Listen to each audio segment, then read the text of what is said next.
The Beyond the Fame podcast is fed by Lido Pizza. Lido Pizza never cuts corners. For menu and locations, visit LidoPizza.com. This month's programming is sponsored by Wolf Trap, with over 50 summer concerts just announced, including Paul Simon, Heart, the Goo Goo Dolls, and many more. Pre-sales are happening now. Learn more about Wolf Trap membership and early access to tickets at wolftrap.org/membership. And of course, this podcast would not be possible without our longtime sponsor, the Hollywood Casino at Charlestown Races in West Virginia. Upcoming entertainment includes I Mom So Hard on March 22nd. Must be 21 to enter the casino floor and attend a show. Gambling problem? Call 1-800-GAMBLER.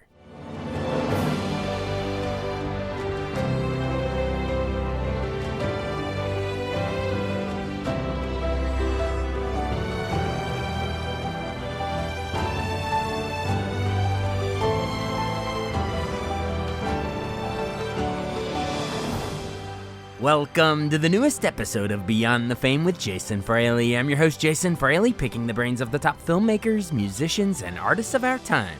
The new animated series Goldie premieres on Apple TV Plus this Friday, February 14th. I spoke with creator Emily Brundige about her career journey to create the character of a giant girl in a little world.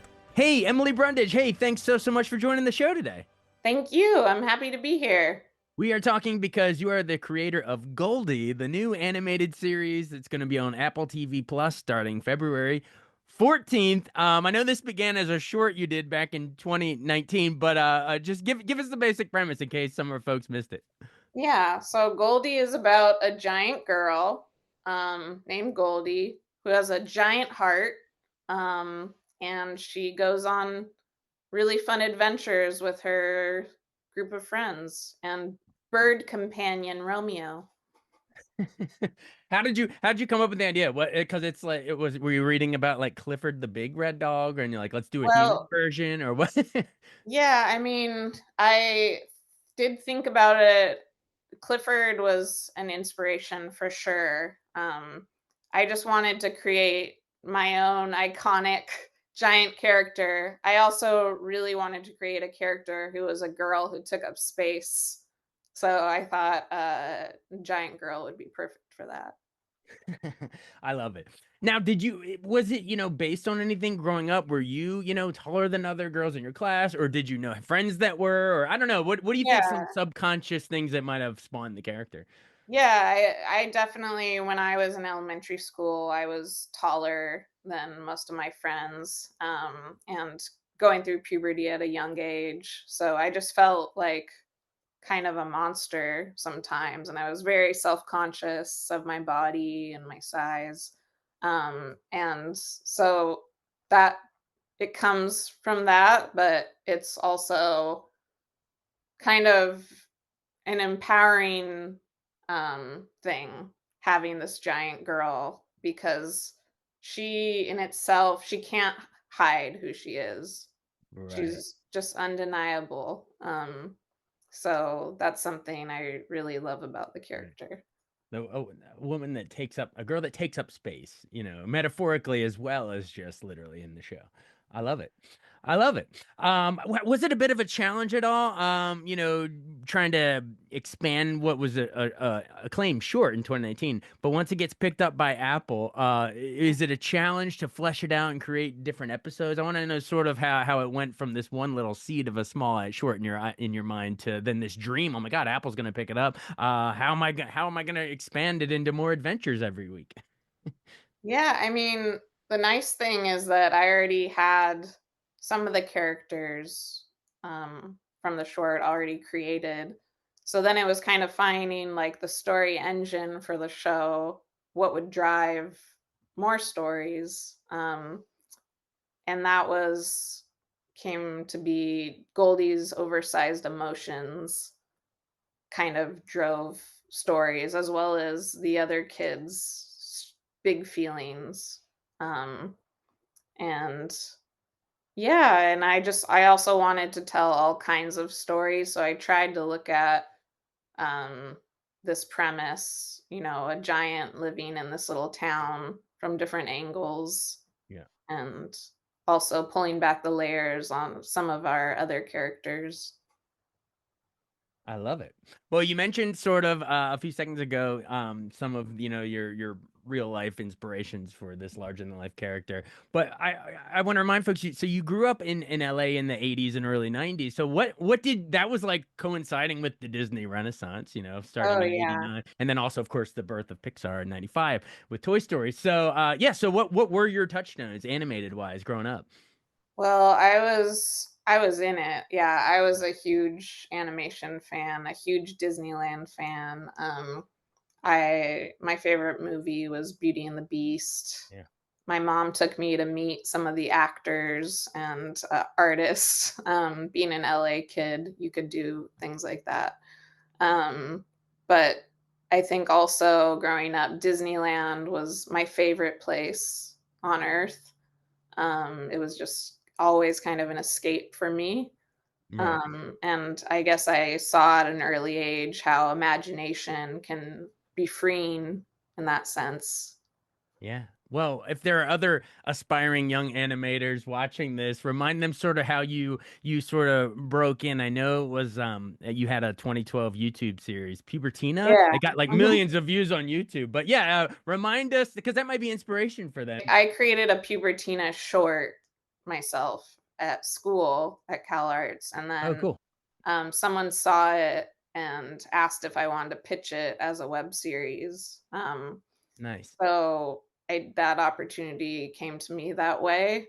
But and then the web series stood out to a lot of people, and from that web series, I started getting work in the animation industry.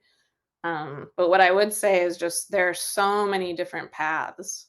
Like my path was kind of unusual, but there's no one way to get here. I, Um, I I yeah. love it. Well, I want to remind some folks, some of your other big things. I know we're up against the clock, but Over the Garden Wall had a big cast with Elijah Wood and Christopher Lloyd and Shirley Jones and others. And then of course, Netflix's Hilda had Bella Ramsey right before The Last of Us. Memories of working on Hilda. I mean, probably what you're most known for, leading into this at least. But do you look back fondly on that experience? Oh, yeah. I mean, I look back so fondly on that experience. It was, just already when I came onto the show, I wrote an episode for the 2nd season, but the show hadn't aired yet, and Mm. from the time I came on, I could identify it was a really special project that I was so happy, overjoyed to be a part of.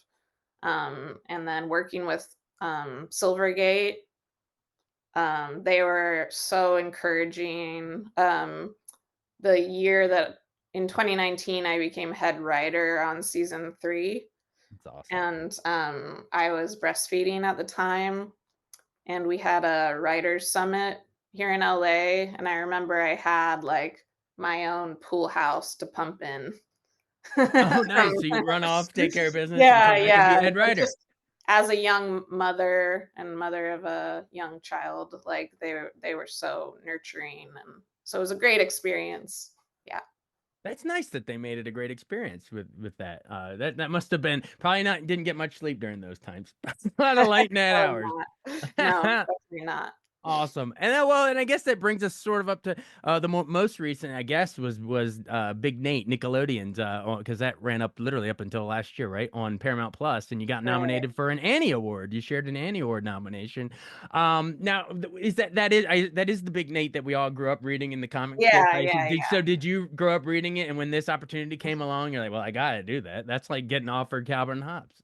No, I actually hadn't read it, but when Oh, I did read it, I really loved the comics. I thought they were really funny, and I felt like it was definitely a sandbox that I wanted to play in. yeah. So, yeah. Oh, yeah. Big Nate, in the paper, the funny pages, got me through a lot of bowls of cereal back. Oh, that's Getting my great. riboflavin and reading Big Nate. So that's so cool that you got to do it. All right, well, that bringing us full circle back down to Goldie then. So all after I mentioned all those cool projects you did with Hilda and Big Nate, etc., Pubertina, over the garden wall. Everything you've done so far. How did you want this animation style on Goldie? Like, let's geek out visually. How did you want the animation style to be slightly different than those shows, or did you pull Yeah. elements? Yeah, I was curious. Well, I really wanted it to feel fresh and unique, like its own thing.